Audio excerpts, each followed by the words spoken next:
Hi எல்லால் வணக்கம். என்னோடய favourite சுண்டக்காய் குழம்பு. இது ஒரு நாள் ஃபுல்லாக சாப்பிட சொன்னால் கூட நான் சலிக்காமல் சாப்பிடுவேன். அந்த அளவுக்கு டேஸ்ட்டாக இருக்கும். அதுவும் இல்லாமல் எங்கள் அம்மா பண்ணுறதுல எனக்கு ரொம்பவே பிடிச்ச குழம்பு. அதுவும் நம்ம செடியிலே பூத்த சுண்டக்காய். ஸோ கண்டிப்பாக நீங்களும் ட்ரை பண்ணி பார்த்துட்டு சொல்லுங்கள். வாங்க பார்க்கலாம். கொஞ்சம் நல்லெண்ணெய் விட்டு கடுகு, ஜீரகம், வெந்தயம், பூண்டு தட்டி போட்டு நம்ம வெங்காயம், கருவேப்பிலை, கொத்தமல்லி போட்டு உப்பு போட்டு நம்ம இன்றைக்கி தக்காளி நல்லா பேஸ்ட்டாக அரைச்சி வச்சுருக்கோம். சுண்டக்காவும் நல்லா நசுக்கி நல்லா வாஷ் பண்ணி எடுத்து வச்சுக்கலாம். எண்ணெய் பிரிஞ்சு வந்ததுக்கப்புறம் சுண்டக்காய் போட்டு ஒரு 3 மினிட்ஸ் நல்லா வதக்கி விட்டுருங்க.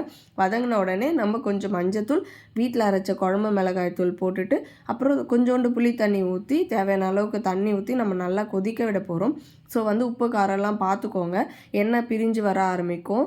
உங்களுக்கு குழம்பா வேணும்னா அப்படியே ஆஃப் பண்ணிடுங்க. இல்லை திக்காக பெசர்ன மாதிரி வேணும்னா நல்லா சுண்டை வச்சு சாப்பிட்டு பாருங்கள். டேஸ்ட் அடிச்சிக்கவே முடியாது. வேறு லெவலில் இருக்கும். கண்டிப்பாக நீங்கள் ட்ரை பண்ணி பார்த்துட்டு சொல்லுங்கள். பாய்.